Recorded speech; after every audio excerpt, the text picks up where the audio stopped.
Mesdemoiselles et messieurs, bonjour et bienvenue. Merci de votre fidélité à la RTS3. Je suis très heureux de vous retrouver pour vous présenter votre émission Tribune artistique et littéraire, une émission dédiée en grande partie aux élèves en classe de terminale, mais également à tous les amoureux et passionnés de littérature, de philosophie et également d'histoire. Vous avez été très nombreux, vous qui nous suivez sur la RTS3, à nous interpeller pour nous demander de revenir, n'est-ce pas, sur ce long chapitre de la guerre froide et de terminer bien sûr la chronologie historique des relations Est-Ouest qui s'étendent de l'année 1947 à 1991. Et fidèle à notre devise « Le public, notre raison d'être », nous avons jugé nécessaire et opportun de satisfaire votre doléance. Et c'est la raison pour laquelle aujourd'hui, nous revenons sur la guerre froide avec nos invités qui étaient parmi nous la dernière fois. Il s'agit bien sûr de M. Djonkunda Wali. M. Wali, bonjour. Bonjour, monsieur. Merci de revenir sur la RTS3. Plaisir partagé. Nous sommes très honorés de vous recevoir pour la deuxième partie de cette rubrique, n'est-ce pas, qui va aborder les questions, plutôt les relations internationales de l'année 1947 en 1991. Inch'Allah. Notre deuxième invité, à ma gauche, il s'agit de M. Omar Cissé. M. Cissé, bonjour. Bonjour.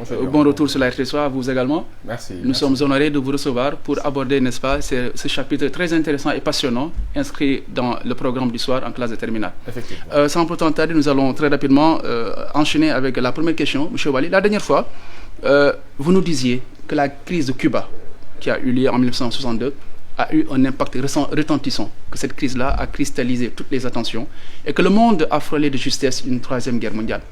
Monsieur Wali, en quoi la crise de Cuba fut-elle un tournant majeur dans les relations Est-Ouest? Voilà, merci beaucoup, monsieur Young. Je vous permettrai également de saluer les téléspectateurs de la RTS3 et salutations renouvelées à mon frère et collègue, monsieur Cissé, à qui nous partageons cette discipline ensemble. Et c'est l'occasion également donc de souhaiter un bon ramadan à tous les fidèles musulmans et un bon carême également à nos frères et sœurs chrétiens. Et merci encore une fois pour cette deuxième invitation sur la RTS3 pour aborder cette lancinante question, cette passionnante question. Absolument. Que constituent les relations Est-Ouest de 1947 à 1991. Et quand vous me demandez la question de savoir l'impact bien sûr de la crise des fusées de Cuba de 1962 sur l'issue des relations internationales, je dirais que la crise des fusées de Cuba est une crise qui a cristallisé toutes les attentions. Absolument. Parce que c'est une crise qui a failli conduire le monde vers l'apocalypse nucléaire, où déjà un bombardement ou l'éclatement donc d'une crise d'une telle envergure risquerait bien sûr donc de plonger l'humanité tout entière vers les décombres, ce qui n'était pas du tout souhaitable. Et fort heureusement, à l'issue des négociations qui étaient entreprises entre le président des États-Unis, à savoir John Fitzgerald Kennedy, et son homologue russe, à savoir M. Khrouchtchev, finalement donc un dénouement a été trouvé, des consensus ont été trouvés et de part et d'autre. Et ce sont ces consensus-là qui ont conduit, bien sûr, à M. Khrouchtchev de démanteler ces rampes de lancement de missiles qui étaient en installation sur l'île de Cuba. En contrepartie aussi, les États-Unis avaient décidé donc de désinstaller leurs missiles qualifiés, bien sûr, donc d'obsolètes, qui étaient installés en Turquie, en Grèce, qu'on appelle les missiles Jupiter. Mais au-delà de cela, également, il fallait que cette mesure puisse concerner Cuba. Et ce qui a été décidé pour Cuba, c'est que les Américains ont décidé de ne plus envahir Cuba et de lever l'embargo par rapport à cette île. Maintenant, puisque j'ai dit que c'est une crise qui va cristalliser toutes les attentions, c'est une crise qui a failli conduire le monde vers l'apocalypse nucléaire. Alors, il y a une nouvelle prise de conscience. Une nouvelle prise de conscience entre d'abord les deux superpuissances, qu'il fallait qu'on change, n'est-ce pas, donc de cap, qu'il fallait qu'on s'inscrive dans une nouvelle dynamique contraire à la précédente dynamique qui est marquée par un affrontement, à un recours à la lutte armée.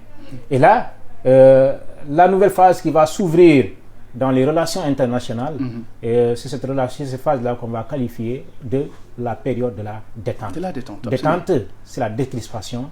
Détente, c'est le dégel. Détente, c'est l'assouplissement. Détente, c'est le rapprochement entre les deux superpuissances.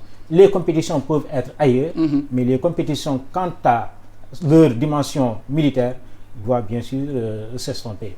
Voilà, n'est-ce pas, donc la détente, cette nouvelle phase des relations internationales qui va commencer bien sûr au lendemain de la crise des fusées de Cuba en 1962 et qui va se prolonger jusqu'aux années 1977. Certains considèrent 1975, mais d'autres vont jusqu'à 1977. Et M. Cissé reviendra plus particulièrement par rapport à la séquence qui va suivre par rapport à cette période de détente, une période très charnière aussi dans les relations internationales. Très bien. Monsieur Cissé, la crise de Cuba, elle a cristallisé toutes les attentions, mais elle va découler sur une nouvelle ère, cette ère-là qu'on appelle la détente. Quelles sont les manifestations de cette détente, M. Cissé? Merci, M. Diong, pour cette question. Concernant la crise de Cuba, effectivement, comme le doyen Wali vient de le dire, c'est une crise majeure de l'histoire de la guerre froide. Pourquoi 62? Parce que tout simplement, en 62, le monde a frôlé le pire. On a failli plonger le monde dans une troisième guerre mondiale. Et surtout une guerre qui serait une guerre dévastatrice.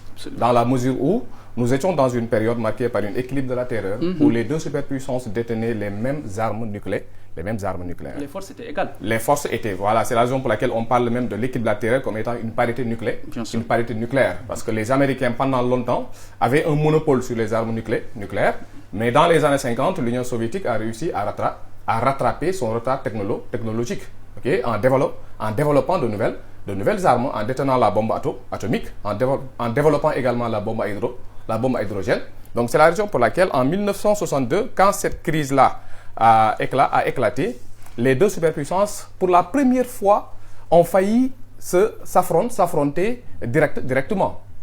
Heureusement qu'il y a eu le jeu diplomatique, mais en dehors même du jeu diplomatique, il y a également cet équilibre de la terreur qui plane sur les deux superpuissances. C'est-à-dire il y a cette peur-là qui plane sur les États-Unis et sur l'Union soviétique de s'affronter directement. Et cette guerre pourrait conduire à une apocalypse, comme l'a dit le doyen Wali.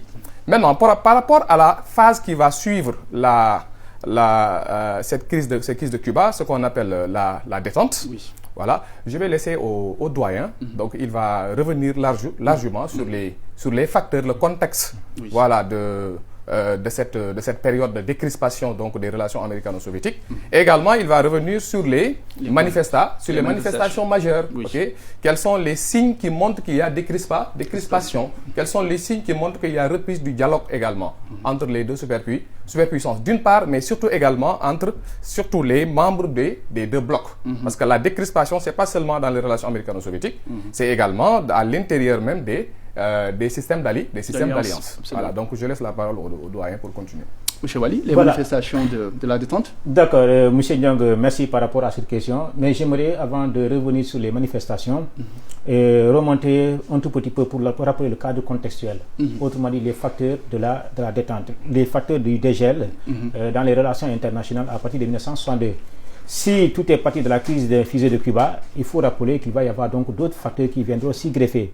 Et parmi ces facteurs, il y a de part et d'autre un besoin qui est partagé, un besoin qui est éprouvé entre les deux superpuissances. D'abord, prenons le cas des États-Unis. Les États-Unis, à partir donc des années 1960, les États-Unis étaient plongés donc dans une autre guerre qu'on appelle donc la guerre du Vietnam. Oui, la guerre du Vietnam. La guerre du Vietnam. La guerre du Vietnam qui a été presque un bourbier pour les États-Unis. Parce que non seulement c'est une guerre qui est loin